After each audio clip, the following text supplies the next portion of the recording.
বাবা ক আসলে তোমার বয়স কত হবে সত্যি করে কও তো? কত আর হোক, এই তো সেদিন মা আমার কোল থেকে নামায় গরুর দুধ দোয়াইলো, 35। বেশি হয়ে গেল না, আর একটু কম হবে। হবার পারে, মা বাইচে থাকলে পরে সঠিক বয়সটা কবার পারত। তাহলে কি তোমার জন্ম স্বাধীনের পরে? স্বাধীনই তো পরে 40 বছর পার হয়ে গেল।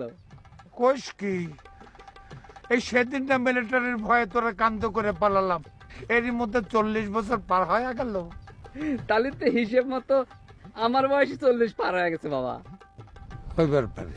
বাহ মা, 39 বছরের মামেন 42 বছরের ধামাল। এবার বুঝতে পারতেন তো মামা, মা খালি তোমাক কয়া কয়া বুনিয়া বানায় নাই, তুমি আসলেই বুনিয়া হয়ে গেছে, বুঝছাও? হ্যাঁ, আমি খালি বুড়ো হয়ে গেছি, তোর মা এখনো শুকরি আছে, সে বুড়ি হয় নাই।